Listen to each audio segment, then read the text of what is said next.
안녕하세요. 매일경제신문 신수연 기자입니다. 러시아와 우크라이나 전쟁이 생각보다 좀 길어지고 있는데요.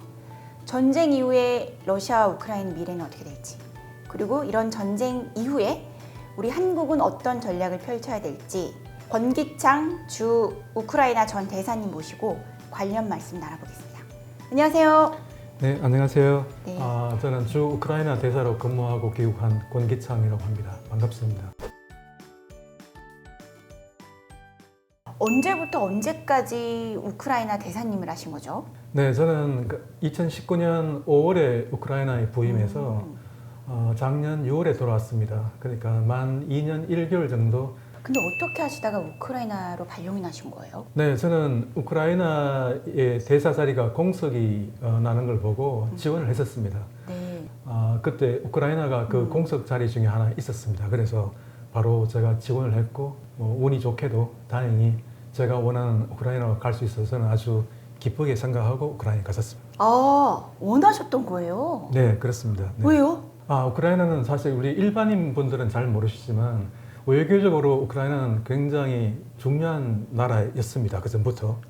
그런 여러 가지 이유가 있는데요. 네. 우선은 2014년도에 우크라이나에서 자유민주주의 혁명이라 할 수 있는 유로마이단 혁명이 발생했고 또 그 여파로 러시아가 우크라이나의 크림반도를 점령했습니다. 그 이후부터 어떤 유럽에 나오는 뉴스 같은 걸 보면은 유럽이나 미국 뉴스에서 우크라이나는 항상 아주 뜨거운 감자, 그러니까 외교적으로 굉장히 중요한 이슈로 항상 돼 있었어요. 저도 더 관심을 갖게 됐고 언젠가는 한번 근무해서 봤으면 좋겠다는 생각을 늘 하게 됐던 것이죠. 그 우크라이나 대사님 하시기 전에는 어떤 저는 대사님? 우크라이나에 가기 전에는 외교관으로서 여러 나라 근무했었는데요. 맨 첫 근무가 스위스 제네바에 있는 주 제네바 한국 대표부. 제네바. 예, 아프리카에도 탄자니아 근무했었고요. 탄자니아. 네, 그러니까 워싱턴에 있는 주미 대사관 또 대사로서는 우크라이나 직전에는 또 주 콩고 한국 대사로서도 근무했었고. 근데 우크라이나에 한국 대사관이 생긴 게 언제예요? 92년도에 생겼습니다. 92년도에. 네. 그리고 우리나라는 거의 12월에 수도 키이우에 상주 대사관을 설치했고요. 네. 그리고 우크라이나는 97년도에 우리나라의 상주 대사관을 열었습니다. 97년에. 네. 지금은 우크라이나에 있는 이제 한국 대사관이 네. 활동을 해요? 러시아가 우크라이나를 침공한 직후에 우리나라 대사관은 마지막까지 교민 보호를 위해서 좀 늦게까지 남아 있다가 맞아요. 지금 수도 키이우에서는 철수했고요. 지금은 철수했고. 네, 지금 임시 사무소를 두 곳을 운영하고 있습니다. 네. 하나는 그 루마니아 접경에 있는 도시, 우크라이나 도시 체르니우치라는 곳에서 임시 사무소를 열고 거기에서 이제 김형태 대사와 우리 직원들이 근무하고 있고요. 그 다음에 이제 루마니아에서도 임시 사무소를 열어가지고 거기서도 우리 또 직원들이 고려인들이 이제 우리나라로 들어올 때 비자 발급하는 그런 일들을 지금 하고 있고요. 체르니우치에서는 지금 잔류하고 있는 우리나라 교민들 관리 그리고 지금 우리나라 취재진들이 인근에 상당히 나가 있습니다.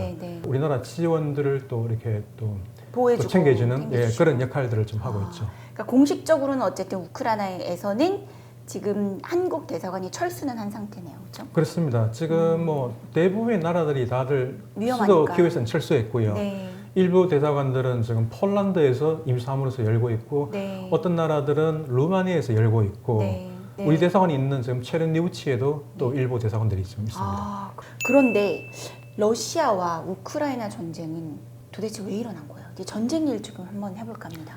대체로 보면 이제 나토 가입이 원인이 되었다고 볼 수도 있습니다. 네. 푸틴 대통령이 자주 하는 말이 20세기 최대의 재앙은 소련의 붕괴라고 얘기하고 있거든요. 네, 그래서 푸틴 대통령은 이 구소련 제국이 가졌던 영광 또는 구러시아 제국이 가졌던 영광을 현재 부활시키는 것을 목표로 하고 있고요. 근데 그 영광을 부활시키려면 지금 계속 동진해오는 나토를 그냥 두게 되면은 그렇게 세력권을 확대를 할 수 없는 게 되는 거죠. 그냥 그런 활동이 저지를 받게 되는 거거든요. 그래서 우크라이나가 나토를 가입하려고 했을 때 그거는 자기 세력권으로 생각하던 우크라이나에 말하자면 미군이나 미국 미사일이 바로 국경 앞에 올 수 있다는 얘기이기 때문에 그걸 극력 저지하려고 했던 거죠. 그러니까 그게 우크라이나 나토 구입 추진이 러시아에 푸틴 대통령이 굉장히 위협감이 됐을 거라는 것은 맞는 얘기인데요. 다만 우리나라 일각에서 젤렌스키 대통령의 성급한 나토 가입 추진이 이게 전쟁의 원인이 됐다. 이렇게 지금 말하는 분도 들어있는데 많죠. 꽤 많아요. 근데 그게 정말 맞는지 그건 사실은 그건 사실이 아닙니다. 사실 아니죠. 왜냐하면 젤렌스키 대통령이 된 게 당선된 게 2019년도였는데요. 네. 그보다 훨씬 앞에 가는 이제 94년에 이대 대통령이었던 쿠츠마 대통령, 이분이 연임해서 이제 그 10년 가까이 대통령 하신 분인데요. 1기의 대통령 하실 때 이미 나토 가입과 EU 가입을 목표로 설정하고 추진을 했었던 사안이거든요. 그러니까 94년도부터 그렇습니다. 이미 나토 가입을 이미 추진한 상황이고 지금 당장 벌어진 게 아니군요. 네. 그분이 이제 1기와 2기 때는 또 정책이 약간 또 좀 바뀌기도 했었기 때문에 꾸준하게 그러니까 나토 가입 추진을 못했었고요. 그 다음에 10년 후에 이제 대통령이 됐던 그 유셴코 대통령, 그분은 오렌지 혁명으로 해서 대통령이 당선된 친서방 대통령입니다. 그분이 대통령 시절이었던 2006년에서 2008년 사이에 집중적으로 나토 가입을 추진했었어요. 근데 그것이 또 미국의 이해관계가 맞아떨어져 가지고 당시 미국 대통령이었던 조지 W 부시 대통령이 우크라이나와 조지아의 나토 가입을 굉장히 강하게 밀어붙였어요. 근데 당시에 안타깝게도 이제 프랑스 대통령과 그다음에 그러니까 독일 총리였던 이제 앙겔라 메르켈 총리가 강하게 반대했어요. 왜냐하면 러시아를 자극할 거라는 이유였습니다.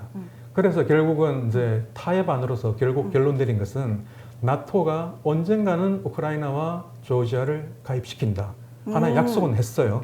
다만 언제 가입시킬지 또는 어떤 방법으로 가입시킬지 여부는 미래의 일로 맡긴다. 그러니까 약속을 했던 거예요. 약속을 했던 겁니다. 그게 대략 언제였어요? 그게 2008년도 나토 정상회의였는데요. 그게 이미 루마니아 부쿠레슈트에서 열렸던 나토 정상회의였으니까 사실 이미 14년 전에 우크라이나는 나토로부터 가입시켜주겠다는 약속을 받은 셈이죠.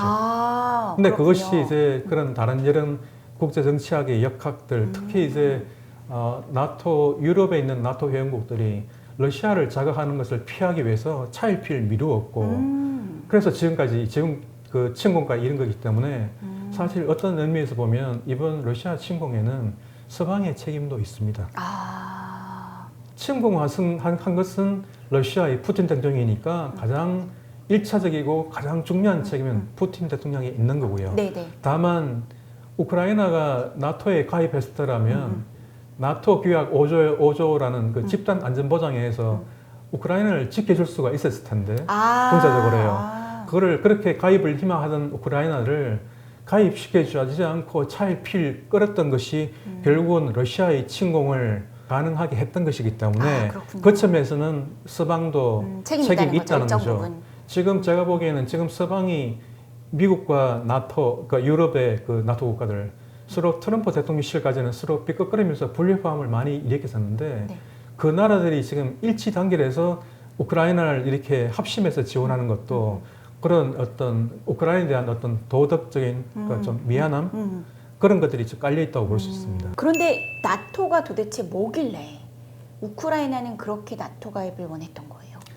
나토는 지금 현재 이제 나토의 원래 설립 목적은 이 소련으로부터 이제 말하자면 이 자유세계 국가들을 지킨다는 목적이었습니다.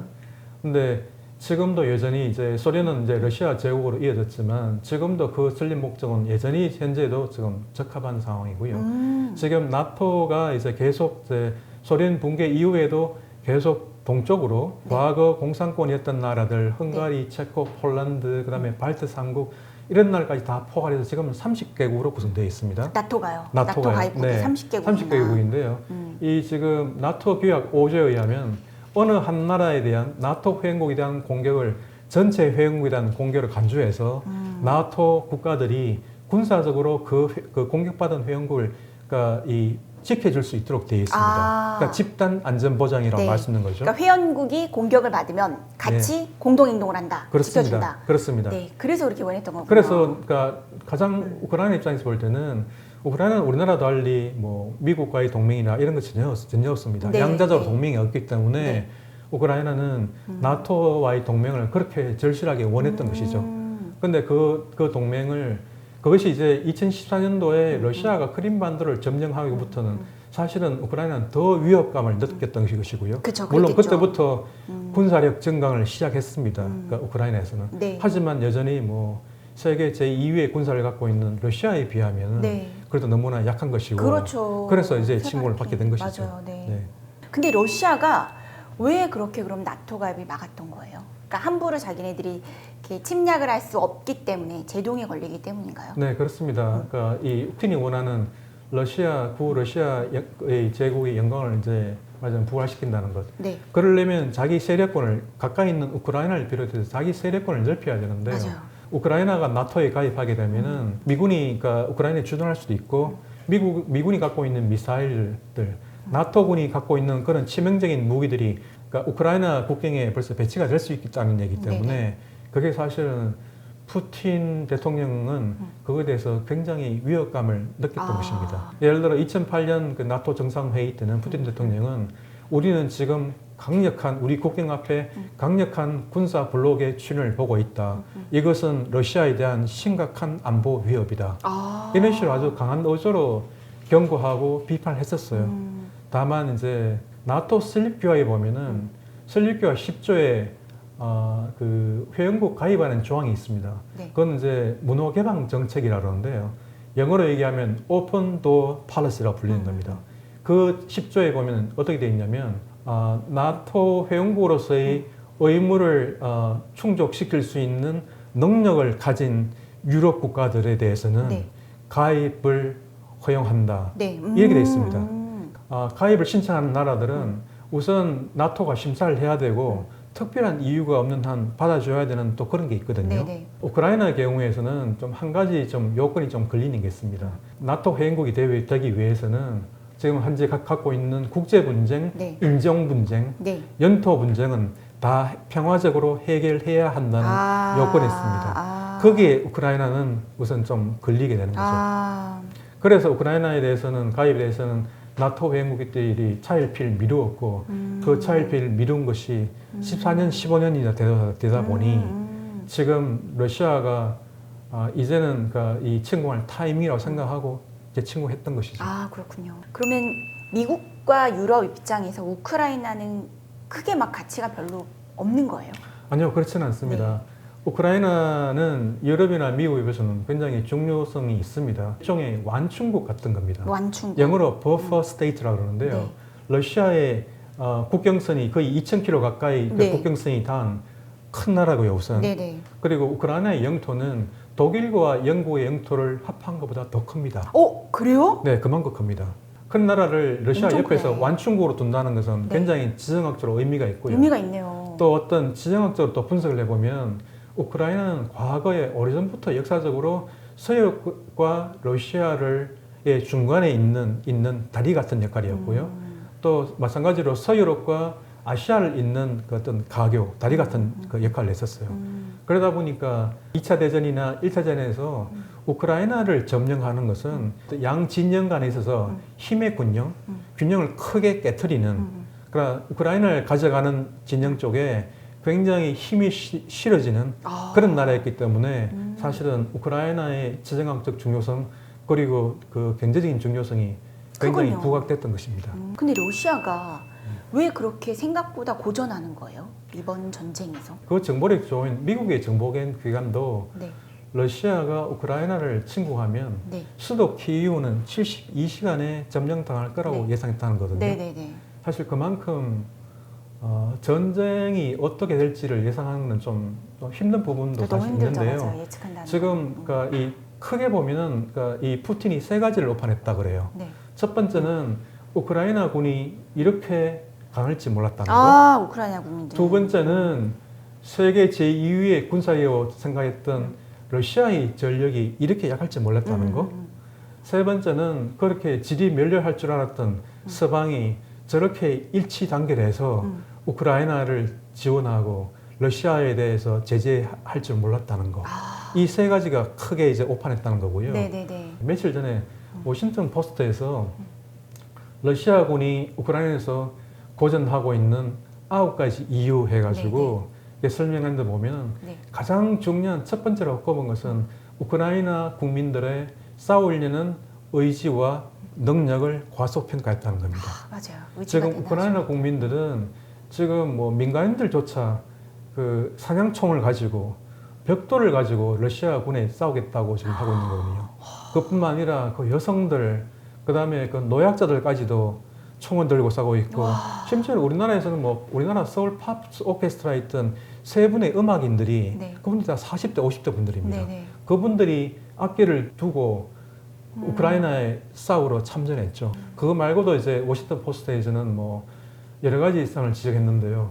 우선 그렇게 보급품이 충분히 하지 않은 채 우크라이나에 침공했다는 거, 그리고 병참이 그렇게 준비가 안 됐다는 걸 미리 깨우치지 못했다는 거, 그 다음에 이 통신망이 다 노출이 돼가지고 그렇게 해서 이제 장군들이 위치가 노출돼서 장군들이 사살당했다는 거. 러시아의 러시아의 통신망, 장군들이, 장군들이. 러시아의 통신망들이 노출돼서 사살당한다는 그게 거. 어떻게 노출이 되죠? 와. 그게 이제 러시아가 갖고 있는 암호를 쓰는 이제 통신망들인데 그게 제대로 작동을 하지 않았다는겁니다. 네네. 그러다 보니까 일반 병사들과 장교들이 일반 휴대폰을 쓰고 네. 또는 그러니까 암호화되지 않은 통신 장비로 이제 통화를 하다 보니 그것이 이제 우크라이나에서 그걸 감청을 하고 또는 미군 같은 데서도 그걸 또 감청해서 그럼요. 개인 그걸 알려주고 그런 식으로 해가지고 지금 장군들의 위치가 다 노출됐다는 거죠. 그러니까 우크라이나 저격병들이 그 장군들의 러시아 장군들의 위치를 알고 그걸 사살했다는 거죠. 예. 그렇군요. 전쟁은 언제쯤 끝날 걸로 예상하세요? 개인적으로? 아주 어려운 네, 그 네. 문제긴 합니다만 그래도 우리가 뭔 예상을 한번 해본다면 네. 전쟁을 이렇게 계속하다 보면 어느 순간에는 도저히 감당하기 힘들다 생각이 들고 더구나 그 전쟁이 교착 상태에 되게 되면 그걸 평화 교섭을 통해서 이제는 전쟁을 끝내고 싶어하는 그 단계가 오게 될 겁니다. 그래서 지금 러시아군이 이제 키이우에서는 이제 군대를 철수해 가지고 우크라이나 동부와 남부에 집중하겠다고 발표했거든요. 그래서 지금 현재 그쪽으로 병력을 재배치하고 있는 그런 지금 정황들이 속속 지금 나오고 있습니다. 그 지역을 두고 이제 러시아군과 우크라이나 간에 아마 치열한 전투가 벌어질 텐데요. 하지만 그 전투는 쉽지 않을 겁니다. 여전히 러시아군이 병력 면에서 활용 면에서 우세하긴 하지만 서방 각국들이 지금 우크라이나에 좀 우수한 무기들을 속속 좀 지원하고 있고 또 우크라이나군은 이 조국을 지키겠다는 이 사기가 엄청나게 높아서 아마 이 동부와 남부를 대해서 전투는 아마 굉장히 치열한 전투가 될 것 같아요. 그래요. 그래서 치열한 전투가 가다가 또 소강 상태로 되고 어느 시점에서 교착 상태가 이루어지면 네. 이제 평화 교섭이 그때 가서 이제 진전이 진전이 되어서 외교적 해결로 타결될 가능성이 높다고 생각됩니다. 그렇군요. 한 차례 더 네. 전쟁이 남았네요, 그렇죠? 네, 치열한 그렇습니다. 전투가. 그다음에 이제 전쟁이 끝나면 이제 언제가 될지 모르지만 어쨌든 끝난 이후에 러시아의 미래는 어떻게 될지, 우크라이나의 미래는 어떻게 될지도 되게 관심사예요. 네, 사실 그 우크라이나와 전쟁이 끝난 후에 우크라이나의 미래와 러시아의 미래는 대체적으로 이 전쟁이 어떤 방식으로 끝나냐에 달려 있을 것입니다. 그렇죠. 네. 우선 러시아 같은 경우는 결정적으로 우크라이나와 차이 나는 점은 민주혁명을 거친 적이 없다는 것입니다. 그러니까 우크라이나는 유로마이단 혁명을 거쳐서 자유민주주의가 확실하게 촉진되어 있는 나라지만 네. 러시아는 그런 자유민주주의 혁명을 거친 적이 없거든요. 네, 네. 그래서 만약에 푸틴이 본인이 성공이라고 할 만한 전쟁 결과를 가져가지 못하게 된다면 그러니까 푸틴이 2년 후에 있을 대통령 선거에서 당선되지 못할 거고요. 그리고 그 전에라도 러시아에서 러시아의 개혁이 촉진될 가능성이 없습니다. 아, 그 지금, 전에? 예, 그 전에라도 지금 러시아는 권위주의 체제고 우크라이나는 민주주의 체제를 할 수 있는데요. 이 권위주의 체제에 대해서 굉장히 대항하는 이제 어떤 거의 시민 세력이든 아니면 뭐 쿠데타 세력이든 그런 쪽에서 저 힘을 얻을 가능성이 있어서 러시아의 개혁을 촉진하게 될 것이고요. 우크라이나에 관한 경우에는 우크라이나에 대해서는 이제 어떤 식으로 전쟁이 마무리되면 우크라이나를 재건하기 위한 지원이 굉장히 많이 이루어질 것입니다. 아, 전 세계적으로요? 전 세계적으로 전 세계적인 사람들이 그 우크라이나에 대해서 굉장히 우호적으로 동정적으로 바라보고 있기 때문에요. 과거에 뭐 아프가니스탄이 전쟁에서 이제 끝난 이후에 많은 재건 지원이 이루어졌는데 네. 그 이상으로 우크라이나에 대해서 이제 재건 지원이 이루어질 것입니다. 그러니까 우리나라도 그런 재경 지원이 이제 그런 단계에 오면 좀 적극적으로 참여했으면 하는 네. 기대가 있습니다. 젤렌스키는 어떻게 되는 거예요? 그러니까 전쟁이 끝나면 정말 세계적인 영웅이 될 거라는 말들이 많이 나오고 있잖아요. 이미 뭐 굉장히 젤렌스키 영웅처럼 대통령은 됐지만. 이미 타임즈에서 네. 적절히 표현했던 대로 네. 찰리 채플린에서 윈스턴 처칠로 이미 됐고요. 네. 그래서 제 생각에는 젤렌스키 대통령이 나중에 이 전쟁이 끝나고 난 후에도 뭐 더 그 위대한 영웅으로 남아있을 수는 있으나 네. 뭐 그때까지 대통령이 되고 있지 않아도 이미 영웅이 되었고 이미 이미 자기 목숨을 걸고 지금 이렇게까지 서구 사회가 단합해서 우크라이나를 지원하는 데는 물론 서구 사회가 우크라이나에 대해서 굉장히 우호적으로 보는 그러니까 그런 면도 있지만 젤렌스키 대통령이 아프가니스탄 대통령처럼 바로 탈리반이 침공했을 때 나라를 그러니까 떠나서 도주하는 게 아니라 수도에 남아서 자기가 나는 여기에 있다 하면서 국민들을 독려해서 계속 지금까지 항전 의지를 유지하면서 나라를 수호하고 있다는 거. 그 젤렌스키 대통령의 리더십이 굉장히 큰 부분을 차지하고 또 보입니다. 네. 젤렌스키 대통령을 마지막으로 보신 게 언제예요? 네, 제가 젤렌스키 대통령이 2019년 5월에 대통령에 취임하셨는데요. 같은 달에 제가 우크라이나에 부임해서 2개월 후에 제가 그분에게 제가 신임장을 제출했습니다. 신임장을 전달한 외국 대사 중에서 제일 첫 번째 대사였고요. 보통 이제 관례에 따라 신임장을 제출하고 그분하고 한 30분 정도 면담을 했었습니다. 근데 제가 면담을 통해 본 젤렌스키 대통령은 굉장히 두뇌가 명석하고요. 저하고 면담 자료를 보지 않고 그분이 저한테 한 4가지 정도 의제를 저한테 설명하시고 협의하셨는데 그러니까 저는 그분이 이 논지가 뚜렷하고 말씀을 아주 분명하게 하시는 걸 보아서 굉장히 두뇌가 명석하다는 걸 느꼈고 그다음에 굉장히 성실하신 분이었습니다. 그 이후에도 제가 다른 외국 대사들과 더불어 그분과 오찬을 같이 하거나 면담을 같이 하는 이제 그룹으로 할 때도 있었는데요.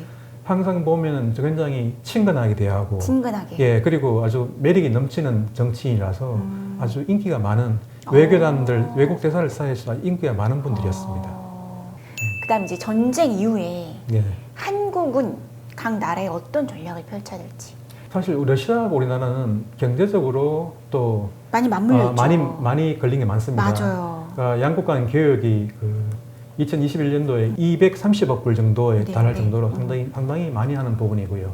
우리나라가 뭐 자동차와 전자제품들, 선박들 사실 우리나라는 고부가 가치 제품들 많이 러시아 수출하고 있고요.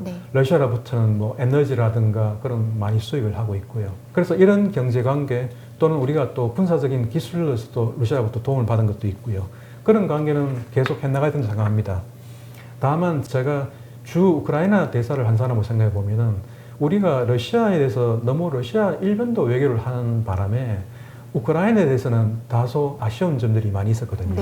그래서 저는 이번 계기를 그러니까 이 좀 단기적인 어떤 경제적인 이익을 중심으로 하는 국가 이익보다 이제는 우리가 가치와 원칙을 기반으로 하는 외교를 이제는 우리는 할 때가 왔다고 봅니다. 우크라이나와 러시아의 전쟁은 어떤 면에서 보면 가치라는 측면에서 보면 민주주의와 권위주의 간의 대결로 볼 수도 있거든요. 우리나라 사회는 우리 외교는 우리나라 사회가 지향하는 가치 그것은 민주주의, 인권 존중, 법의 지배 이런 것들입니다. 그런 우리 사회가 지향하는 가치를 기반으로 하는 그런 외교를 할 필요가 있다는 것이죠. 그런 면에서 예를 들어 유엔 총회에서 러시아의 철수를 요구하고 러시아의 우크라이나의 인권 유린을 규탄하는 그런 결의안들에 대해서 우리나라가 찬성한 것은 그건 올바른 방향이고 맞다고 봅니다. 반면 러시아가 크림반도를 점령한 이후에 우크라이나가 유엔 총회에 매년 제출했던 크림반도 결의안에서는 우리나라는 계속 기권해 왔었거든요. 그렇군요. 저는 그런 것들은 더 이상 적절하지 않다고 생각합니다. 그 크림반도 그런 결의에 대해서는 크림반도 결의에서 기권하는 나라는 자유민주주의 선진국에서는 우리나라가 유일했습니다. 중국 같은 나라가 기권하니까요. 그런 관행은 이제 바꾸어서 우리도 이제는 조금씩 그런 가치와 원칙에 비추어 볼 때 아니라고 하는 것은 노라고 할 때는 노라고 할 수 있는 저는 그런 외교를 할 수 있는 나라여야 우리가 이 성숙한 자유민주주의 세계에서 진정한 강국이라고 생각됩니다. 근데 만약에 러시아가 우리나라와 이제 관계가 좀 나빠지면 경제적으로 한국이 좀 손해를 보게 되는 것도 있지 않아요? 물론 그렇습니다. 우리가 이런 가치와 원칙을 이제 견지한다는 외교를 한다는 것은 사실 어떻게 보면 일부 우리나라 기업들이 우리 기업들이 가진 경제적 이익에 사실 손해를 볼 수도 있습니다. 그거는 말하자면 그건 이제 단기적인 손해라고 볼 수 있는데요. 네. 우리가 그 손해에 대해서 계속 그걸 지켜주려고 계속 하다 보면 우리나라는 결코 영원히 그러니까 그런 우리 사회가 갖고 있는 가치와 원칙에 기초한 그런 외교를 하지 못합니다. 그럼 우크라이나에는 우리나라가 어떻게 하는 게 적절한 거예요? 우크라이나에 대해서는 네. 그러니까 지금 앞으로 지금 현재 우리나라 정부에서 1천만 불 정도의 인도적 지원을 발표했고 네. 앞으로 우리 또 우크라이나에 대해서는 좀 더 많은 재건 지원을 우리가 좀 더 검토를 했으면 좋겠고요. 네네네. 그리고 우크라이나가 이 전쟁이 종결이 되면 우리나라 정부와 그리고 우리나라 기업들이 많이 또 우크라이나를 재건하는 사업에 많이 참여하고 그렇겠죠. 또 기여하고 네. 그렇게 했으면 좋겠습니다. 네. 제가 마지막으로 말씀드리고 싶은 말은 그 우리나라 일각에서 우리나라 사회 일부분에서 우크라이나에 대해서 좀 폄하하는 좀 낮게 보는 네. 그런 발언들과 그리고 젤렌스키 대통령에 대해서 리더십에 대해서 폄하하는 낮게 네. 평가하는 그런 발언을 제가 접할 때 보면 많이 있었죠. 굉장히 제가 마음이 아픕니다. 그리고 사실 그게 상당 부분 사실이 아니고요. 물론 뭐 젤렌스키 대통령이들 사람이 인간이 이상 완벽할 수는 없습니다. 하지만 그 사람에 대한 과가 잘못한 것이 20%고 그분이 잘한 것이 80%라면 그분은 훌륭한 지도자인 겁니다. 그리고 우크라이나는 우리 일반 국민들이 생각하는 것보다 훨씬 더 큰 잠재력을 갖고 있는 나라고요. 일반적으로 예를 들어 우크라이나는 농업 대국이라 알려져 있지만 농업만 있는 것이 아닙니다. 그 우크라이나는 뛰어난 IT 기업들이 많이 있고 뛰어난 엔지니어들이 많이 있어가지고 예를 들어 그 수도 키오에는 우리나라 삼성전자에서 연구개발센터를 운영하고 있습니다. 그리고 우크라이나는 교육 수준이 굉장히 높은 나라입니다. 교육 수준도 높군요. 그렇습니다. 예. 우크라이나의 인력의 질이 굉장히 우수한 것은 그 교육 수준이 높고요. 그 제3차 교육기관, 말하자면 중등교육 이상의 3차 교육기관, 대학교, 전문대학들, 직업훈련에 말하자면 거기에 등록한 인구 비율이 83%에 달하거든요. 그래요? 네. 우크라이나는 말하자면 유럽의 대국이 될 수 있는 잠재력과 능력을 갖고 있는 나라이기 때문에 우리나라 분들이 우크라이나 생각할 때 좀 더 이제 좀 각별한 관심을 갖고 좀 봐주시면 좋겠고요. 우크라이나에 대해서 좀 더 많은 따뜻한 눈으로 우크라이나를 봐주시면 그러면 저는 감사하겠습니다. 국민들도 좀 젊은가요? 인구도 좀 그렇습니다. 젊은 인구도 인구가 사실은 아니라. 뭐 아직 우리나라만큼 노령화되고 있지 않은 사회이기 때문에 우크라이나는 젊은 나라라고 할 수 있습니다. 네, 그래서 이 공학계 학자들, 공학계 또 연구 인력들, 세계 각국에서 우크라이나의 어떤 그런 공학도들, 엔지니어들도 굉장히 많이 탐내서 네네네. 많이들 고용하고 있습니다. 그래서 우리나라에서도 좀 그런 분야에서 우크라이나하고 협력할 여지도 많이 있고요. 네. 오늘 나와주셔서 정말 감사드리고요. 전쟁이 정말 빨리 끝났으면 좋겠습니다. 빨리 끝나서 우크라이나의 평화가 빨리 찾아오기를 기원합니다. 네, 오늘 권기창 전 우크라이나 대사님께서 나와주셨습니다. 오늘 나와주셔서 정말 감사드립니다. 네, 초청해 주셔서 감사드립니다. 네, 감사합니다.